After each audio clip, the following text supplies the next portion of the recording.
Muy buenas tardes. Es una alegría encontrarme con muchas caras conocidas que hacía mucho tiempo que no veía. Y también con las personas que vemos todos los días, también es una alegría que estén acá con nosotros. Bueno, luego de las cataratas de conceptos que hemos escuchado de parte de tanto la doctora Iglesias como la doctora que aquí me acompaña, nos toca a nosotros la difícil tarea de humildemente dar nuestra opinión desde el punto de vista de la actuación de la defensa pública en lo que concierne a la aplicación de la Ley de Salud Mental. Generalmente, la temática que hoy nos convoca está plagada de retórica, está plagada de enunciaciones, está plagada de principios que por lo general no se compadece con la realidad. Coincido con lo que decía el doctor Moreno hoy a la mañana, ya sea esto por cuestiones presupuestarias, ya sea por cuestiones de conveniencia, o ya sea por cuestiones simplemente sociales.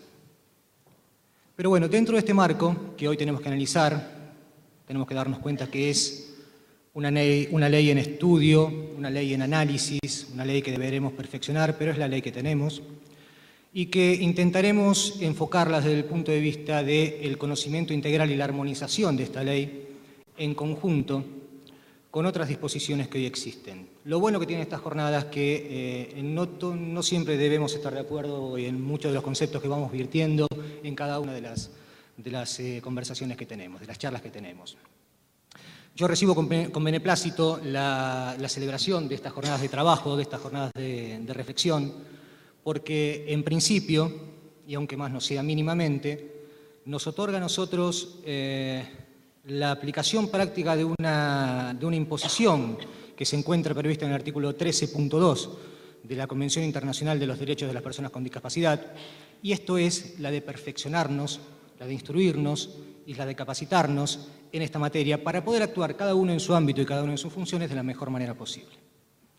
Teniendo en cuenta esto, bueno, mis felicitaciones por supuesto a la organización y sobre todo por permitirnos exponer a nosotros nuestro punto de vista que viene del producto del análisis de lo que cada día vemos y vamos haciendo, bien o mal vamos haciendo. En el transcurso de esta jornada seguramente se va a analizar con profundidad los conceptos que se vierten en la Ley 26657, los principios en los cuales están enmarcados y las características que tiene esta propia ley. Nosotros lo veremos exclusivamente desde el punto de vista de la defensa pública y para ello hemos estructurado un desarrollo de esta charla donde lo importante para nosotros es determinar cuál es la legislación aplicable en todo concepto, cuáles son los principios que incorpora la Ley 26657, cuáles son los preceptos que, como decía la doctora, cuáles son los que contiene y los aplicables, perdón, que contiene la ley, cuáles son los aplicables y los no aplicables, cuáles son las funciones específicas de la defensa pública y, por otro lado, humildemente trataremos de dar algunas conclusiones en relación con todo lo que podemos ver en estos 15 a 20 minutos que tenemos disponibles.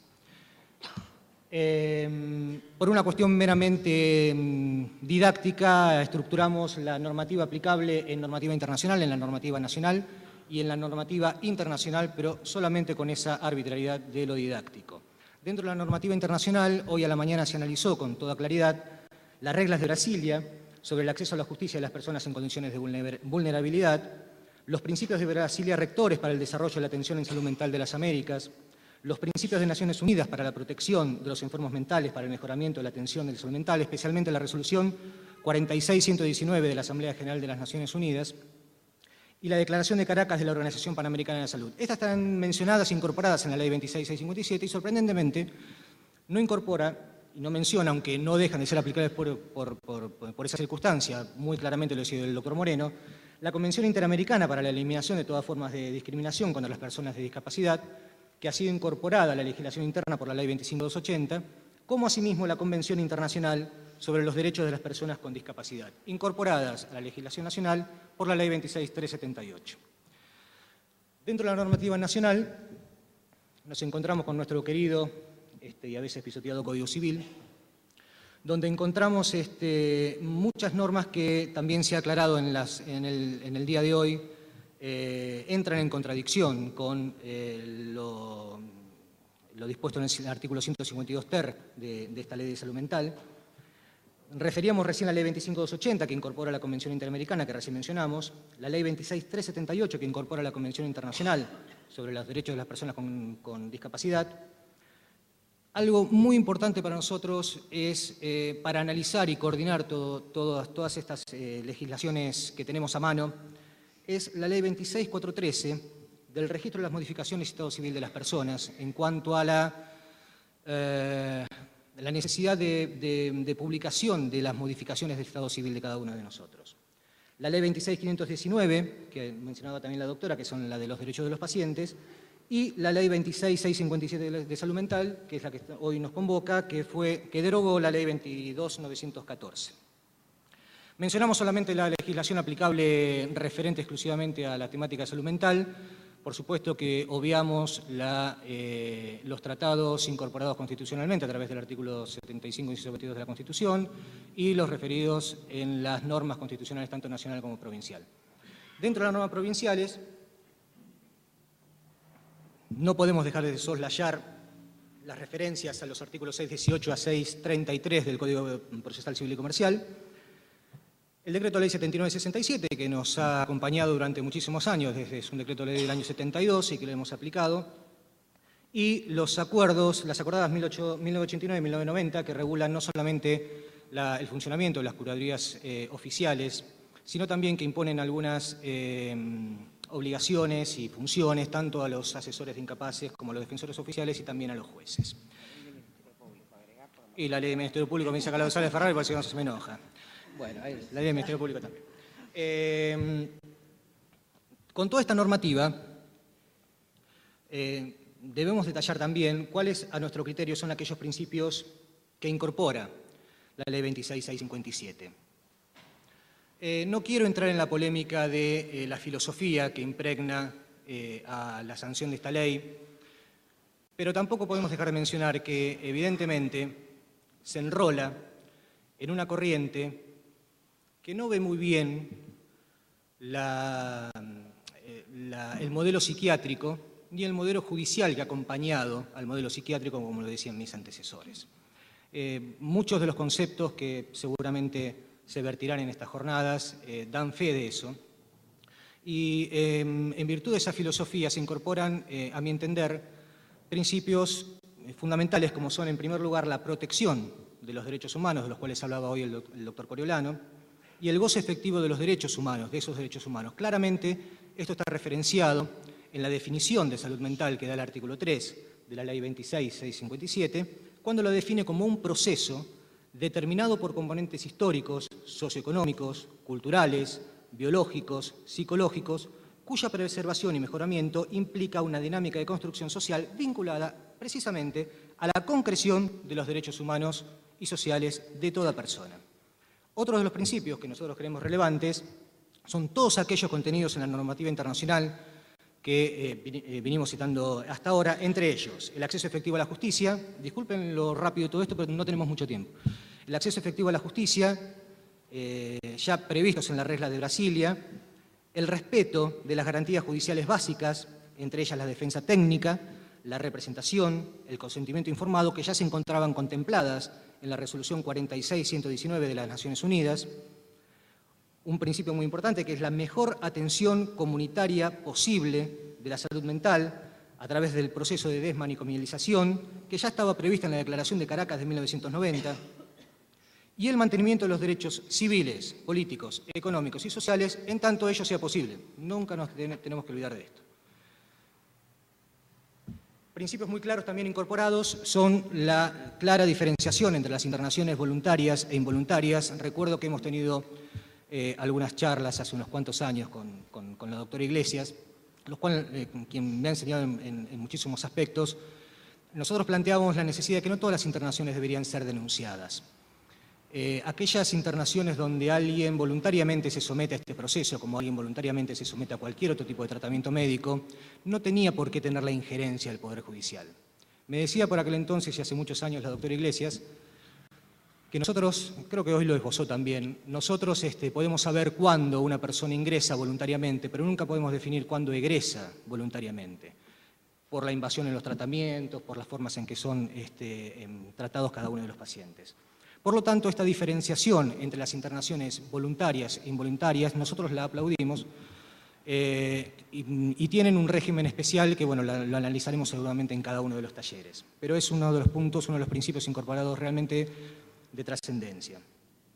La revisión temporal de los efectos de la incapacidad, que incorpora el artículo 152 ter, que nos traerá unos cuantos problemas, tal cual ya lo ha esbozado también el doctor Moreno hoy a la mañana, seguramente nos traerá muchas complicaciones, y un principio que no nos tiene que asustar, sino todo lo contrario, a mi entender, que es el de la desjudicialización de ciertas contingencias propias de la internación, que tienen que ver con la intervención del Poder Judicial en los momentos de internación, en los momentos de las salidas terapéuticas, en los momentos de los permisos de salida, en los momentos de la externación, en aquellos supuestos donde así está contemplado.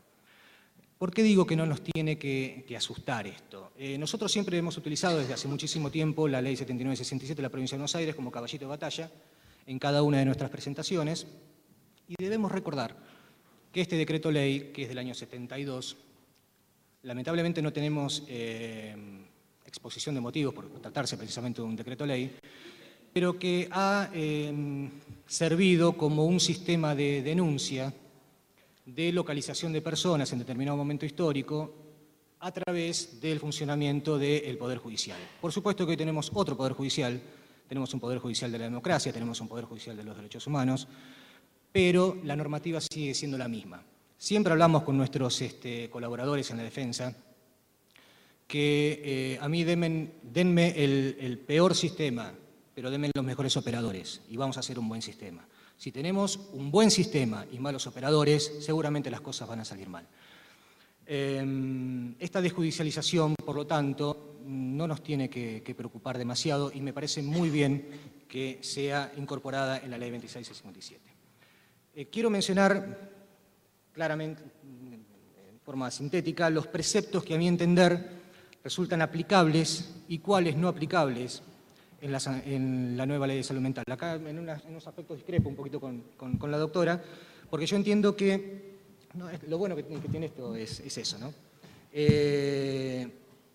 Creemos inmediatamente aplicables todos los principios enumerados anteriormente, los que estuvimos nombrando recién, todos los derechos y garantías propios de la ley, por tratarse de derechos humanos, los artículos 7 al artículo 10, y todos aquellos incorporados en las convenciones, especialmente, y los menciono, el derecho al mejor tratamiento interdisciplinario y humanizado, el derecho a la información y a prestar el consentimiento informado, el derecho a conocer y preservar su identidad, el derecho a acceder en forma gratuita, igualitaria y equitativa a insumos y tratamientos, el derecho a recibir atención basada en fundamentos científicos ajustados a principios éticos, el derecho a la alternativa terapéutica más conveniente y que menos restrinja sus derechos y libertades, el derecho a ser acompañado por familiares o personas de confianza antes, durante y después del tratamiento, el derecho a supervisión de las condiciones de internación, el derecho a poder tomar decisiones sobre sus propios tratamientos dentro de sus posibilidades, el derecho a la intimidad, el derecho a nombrar por sí o por representante a un abogado de su confianza o en su defecto a un abogado oficial y el derecho a no ser discriminado. También resulta de aplicación inmediata, no hay ninguna duda de esto, las disposiciones que modifican los artículos 482 y incorpora el 152 ter del Código Civil. A nuestro criterio, ¿cuáles no resultan aplicables en virtud de la nueva ley? El artículo 5 establece una modalidad de diagnóstico, se refería la doctora a esta modalidad. Nosotros creemos acá en una estructura federal, creemos que la modalidad, dice el artículo 5 que no va a haber incapacidad si no es a través de un diagnóstico multidisciplinario. Nosotros contamos con el artículo 618 del Código de Procedimientos en la Provincia de Buenos Aires, donde para el inicio de un proceso de incapacidad o para definir esa incapacidad nos alcanzan con los certificados suscriptos exclusivamente por psiquiatras. ¿Sí? ¿Hay una contradicción? Evidentemente hay una contradicción. ¿Cuál prevalece? Nosotros creemos que no es de una aplicación inmediata, que no es de una aplicación efectiva en este caso, sino que tiene que ver con la modalidad en cuanto a la puesta en funcionamiento del servicio de justicia y del proceso judicial, en este caso de la incapacidad, y por lo tanto, esta modalidad de diagnóstico, que es a través de un equipo interdisciplinario, hasta tanto la provincia de Buenos Aires no adhiera a la efectivización de esta Ley 26.657 no resulta aplicable. Tampoco resulta aplicable, por razones obvias, el órgano de revisión, el funcionamiento del órgano de revisión que crea el artículo 38. La autoridad de aplicación es una autoridad nacional. Algunos tribunales han consultado esto a la Defensoría General de la Nación. La Defensoría General de la Nación ha dicho que obviamente esto requiere de una intervención en cada una de las jurisdicciones de cada una de las provincias y que serán cada una de las provincias las que determinen los componentes del órgano de revisión conforme a los convenios que prevé el artículo 41 de la ley. Rapidito, pasamos a las funciones específicas de la defensa pública, del defensor oficial. Hay términos generales que son y aquellas intervenciones en los procesos de incapacidad, cualquiera sea su forma. En primer lugar, veíamos recién que a nuestro criterio no resultaba aplicable el funcionamiento del órgano de revisión. El órgano de revisión tiene facultades de control, tiene facultades de denuncia, y si no es aplicable en la provincia de Buenos Aires, los organismos que deben controlar y los organismos que deben fiscalizar y los organismos que deben funcionar, la pregunta es obvia, ¿quién debe hacerlo? Hasta ahora lo hacía la defensa pública, me parece que eso no varía, me parece que es necesario coordinar esta ausencia hasta ahora de aplicabilidad de la ley con lo dispuesto en las acordadas 1989 y 1990 de la Suprema Corte de la Provincia de Buenos Aires, por la cual nos impone estas obligaciones de contacto y estas obligaciones de visitas. Un tema que se habló tangencialmente y que fue objeto de una pregunta a la mañana es el tema de la derogación de la figura del defensor especial, en el artículo 482. Que estaba prevista en el anterior artículo 482. Nosotros creemos que sí, la figura del defensor especial se ha derogado, pero que se la ha reemplazado por, como venimos diciendo, por la figura del abogado, que es, a nuestro entender, de una naturaleza totalmente distinta. El defensor especial era un funcionario nombrado siempre, en cualquier tipo de internación. A la persona que se internaba nunca se le preguntaba si era el defensor oficial que le tocaba, le gustaba, no le gustaba, si era de su confianza, si había tenido problemas, si no había tenido problema con él. No podíamos excusarnos. La asignación de ese defensor oficial, que siempre era un defensor oficial, en este caso no había un abogado particular que ejerciera el cargo de defensor especial, se efectuaba por sorteo. La norma creo que es la acordada 568 de la Procuración, en la resolución, perdón, 568 de la Procuración. Y hoy en día esta función se ve reemplazada por otra distinta. Pensemos que en las internaciones voluntarias no está prevista la intervención del abogado del paciente. Sí en las involuntarias, pero en las involuntarias, en primer lugar, lo que se prevé es que el paciente pueda nombrar un abogado de su confianza. Ese abogado de confianza, si existiera, en el 99% de los casos es difícil encontrarlo, si existiera, se lo debe nombrar, debe ser el abogado de esa persona. En subsidio funciona el defensor oficial, ¿sí? El Estado tiene la obligación de proveerse a ese representante. Creo que es un punto de análisis muy importante desde cuándo, si es desde la denuncia, si es desde el momento de internación, si es desde que el mismo defensor se notifica. Todo esto tendrá que ver con la evolución en los próximos meses, en los próximos años, seguramente, de esta nueva ley. Pero creemos nosotros que el defensor especial anteriormente tenía una autonomía de posicionamiento frente al problema, y hoy el abogado del causante está en una posición distinta, está en una función de acompañamiento de los reclamos y el encauzamiento jurídico del reclamo de los pacientes. Me ha tocado como defensor especial a veces no compartir algunas cuestiones que tenían que ver. Como defensor especial tenía la libertad de expresarme, después el tribunal resolver. Como abogado tengo que acompañar jurídicamente las peticiones de cada uno. Me parece que hay una diferencia y el artículo 482, realmente no sé si por inobservancia o qué, pero ha derogado esa función. Cortito. Termino con dos ideas.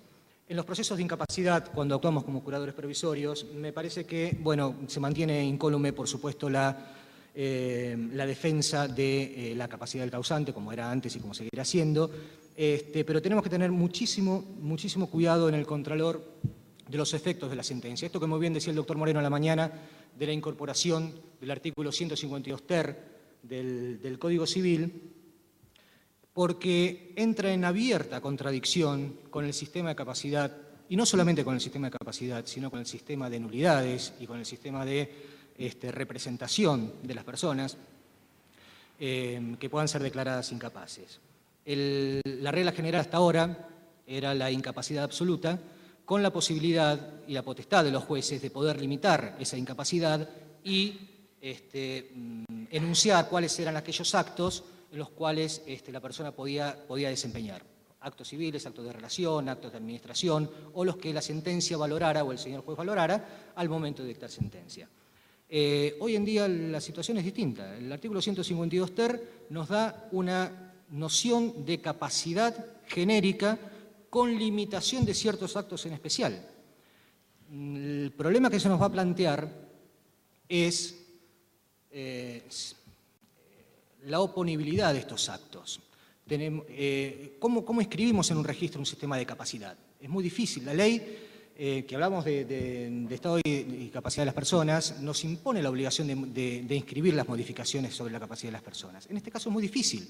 Hemos tenido un abanico de sentencias que evidentemente han tratado de buscar el camino, algunas de ellas las mencionaba también el doctor hoy a la mañana, en las cuales, en una de ellas, que es donde se declaraba la inconstitucionalidad del artículo 141 y 152 del Código Civil, me ha tocado la difícil tarea de ser el curador provisorio ahí. ¿Y por qué la difícil tarea?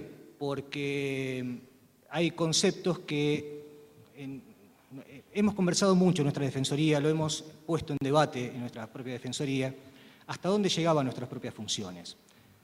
¿Qué era lo importante en este caso? Y me parece que es el objetivo de estas contradicciones que se ven. ¿Qué es lo importante? La valoración de la autonomía de la decisión o la protección, y en su caso, hasta qué punto y en qué medida esa protección puede llegar a darse. Nosotros creemos que con una declaración de inconstitucionalidad